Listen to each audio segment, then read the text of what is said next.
Anda ingin orang melakukan tasyuva, bersiaplah untuk bekerja. Ini tidak mudah membuat orang melakukan tasyuva. Anda harus memahami apa inti bisnis ini dan apa yang Mishnah katakan. Saya akan menjawab pertanyaan lain jika Anda mau, tapi intinya adalah apa yang terjadi di sini. Hashim mengatakan satu orang belajar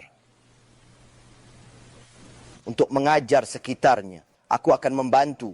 Jika tujuannya rendah, aku bantu di sana. Orang lain berusaha meraih tingkat tertinggi olam haba. Tingkat tertinggi olam haba adalah membuat orang melakukan tasyuva. Melebihi zaddikim terbesar dunia. Yang membuat orang lain melakukan tasyuva mencapai tingkat tertinggi olam haba. Dia ingin mencapainya. Hashim berkata, siapapun yang berusaha sampai ke sana itu cukup menjadi alasan bagiku membantunya. Dia tidak tahu, ku beri pengetahuan. Tidak punya kekuatan, ku beri kekuatan. Tidak punya apa-apa, akan ku berikan padanya. Butuh uang, akan ku berikan. Mengapa? Karena dia menginginkannya. Hanya karena keinginannya itu. Sekali lagi, mengapa? Karena ini bukan hal yang normal untuk diinginkan. Mengapa tidak normal menginginkan ini? Mengapa tidak normal menginginkan orang melakukan tasyuva? Ini terdengar baik. Mengapa saya tidak menginginkannya? Mengapa orang lain tidak menginginkannya? Alasannya, Anda hanya akan tahu setelah memulai. Saya bisa memberitahu apa yang terjadi, tapi Anda hanya paham setelah terlibat. Siapapun di tim Hashim tahu apa yang akan saya katakan.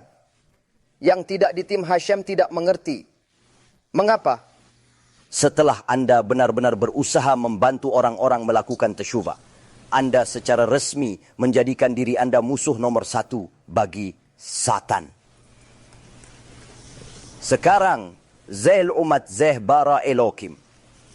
Hashim menciptakan segala sesuatu dengan ukuran yang sepadan, satu berlawanan dengan yang lain. Dan sama seperti dia menciptakan kisah Hakavot untuk dirinya, tahta kemuliaan untuk dirinya sendiri dan satu untuk Satan.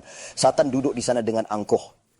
Untuk sebagian besar hal, Satan memiliki banyak karyawan setia. Karyawan-karyawan ini bertugas untuk mengganggumu, membuatmu melihat perempuan, membuatmu berjudi, dan membuatmu melakukan hal-hal bodoh yang merusak. Sesekali dia bangkit dari tahtanya. Kapan? Ketika dia mulai mencuri karyawan-karyawannya sendiri. Mulai mencuri pegawainya. Dia bangkit dengan penuh kemarahan. Anda telah berhenti dan sekarang menjadi musuh utama Satan. Anda mendapat tikunim khusus dari atas. Mengapa demikian? Karena membuat orang melakukan tasyufa sungguh bukan hal yang sepele. Yang Anda lakukan adalah berani masuk ke Gehinom, ke dalam api yang menyala, membawa orang keluar dari sana, dan dengan penuh kasih menempatkannya di Gan Eden. Seperti yang telah diajarkan oleh Rebbe Nachman dari Breslov. Inilah maksud Rabbi Meir dan para tzaddikim. Saat berkata, aku akan mengambil orang dari Gehenom, mereka sungguh melakukannya. Masuk ke Gehenom, ke api, mengambil neshama, dan meletakkannya di Gan Eden. Seperti mencuri pekerja Satan. Dia marah dan akan menghentikan Anda. Siapa yang berani mengambil orang dari kerajaanku? Siapa Anda? Tidak semua orang memiliki zecut melakukannya.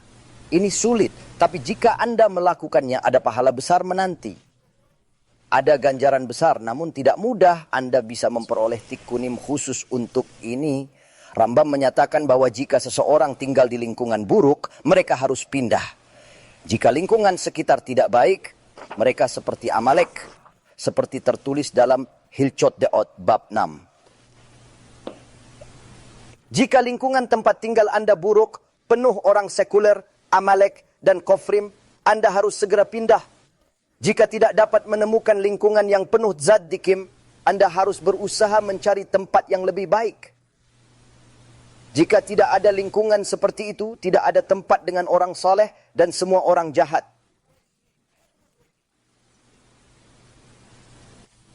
Tidak ada lagi orang soleh sekarang ini. Anda adalah orang soleh terakhir di bumi. Atau mungkin Anda tidak mampu pergi ke tempat lain karena alasan mengikat yang tidak bisa dihindari. Rambam dalam Halacha menyatakan dengan jelas bahwa Anda harus pindah ke gurun atau gua. menjauh dari pengaruh duniawi yang merusak dan gangguan masyarakat modern. Namun dalam bab 6, halakha pertama Hilchot Deot, Rambam,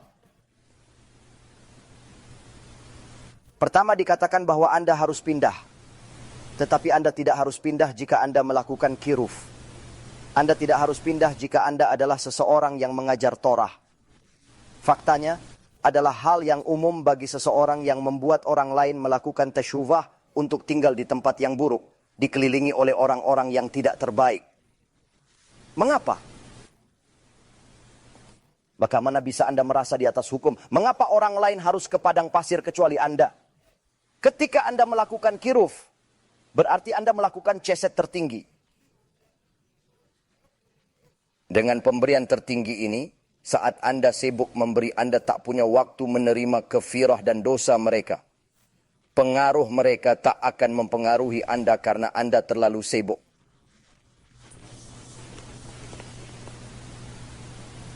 Anda tidak punya waktu untuk mendengar tentang Amalek, JC Penney, Iran, atau Trump. Sungguh tidak ada waktu untuk itu semua.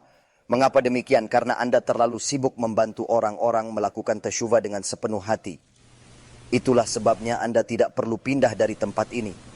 Namun, jika Anda bukan orang kiruf, sebaiknya pindahlah ke padang pasir saja.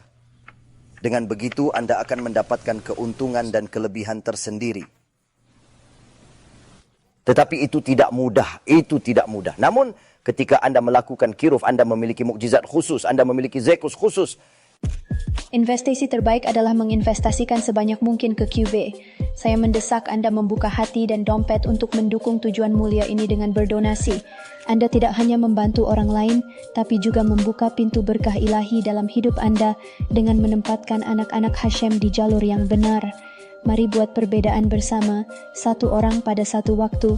Terima kasih dan semoga Hashem memberkati semua sponsor dan organisasi Grow Day Be'ezrat Hashem.